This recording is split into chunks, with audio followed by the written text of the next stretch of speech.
Hello friends, welcome back to our channel. என்ன பார்க்க போகிறோம் அப்படின்னா, வாழைக்காயில் எப்படி பொடி மாஸ் பண்ணுறதுன்னு பார்க்க போகிறோம். அதுக்கு தேவையான இன்க்ரீடியன்ட்ஸ்: பெரிய வெங்காயம் ஒன்று எடுத்து இது போல் கட் பண்ணி எடுத்து வச்சுக்கோங்க குட்டி குட்டியாக.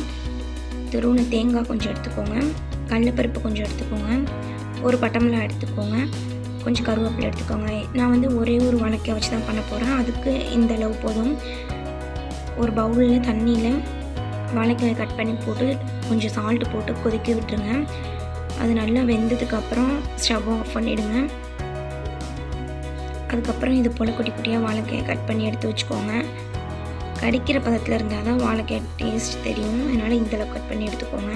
எண்ணெய் சூடானதுக்கப்புறம் கடுகு போட்டுருங்க. கடுகு போட்டதுக்கப்புறம் கருவேப்பிலை கொஞ்சம் ஆட் பண்ணிக்கிட்டு, அப்புறம் பட்டை மிளகா வந்து கிள்ளி போட்டுக்கோங்க. கடலைப்பருப்பு போட்டு, கடலைப்பருப்பு வந்து எண்ணெயிலே நல்லா ரோஸ்ட் ஆகிற அளவுக்கு நல்லா அதை வதக்கிடுங்க. லைட்டாக ஓரளவு கடிக்கிற பதம் வந்ததுக்கப்புறம் ஆனியன் போட்டுக்கோங்க.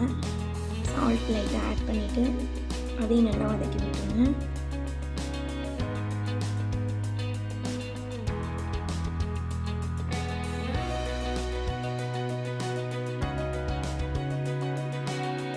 நல்லா வதங்கினதுக்கப்புறம் கடலைப்பருப்பு வேகிறதுக்காக லைட்டாக கொஞ்சமாக தண்ணி ஆட் பண்ணிக்கணும்.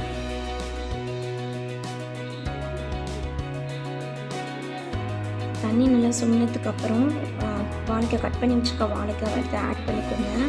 அதையும் நல்லா கிளறி விட்டு, அதுக்கப்புறம் கொஞ்சம் தேங்காய் பூ தூவி அதையும் நல்லா கிளறி விட்டு ஆஃப் பண்ணிட்டோம் அப்படின்னா வாழைக்காய் பொடி மாஸ் ரெடி ஆகிடும்.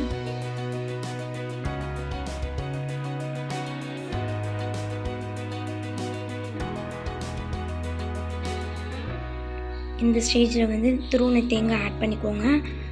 தேங்காய் ஆட் பண்ணோன்னே கொஞ்சம் நல்லா வதக்கி விட்டுட்டு ஸ்டவ்வை ஆஃப் பண்ணிட்டா போதும்.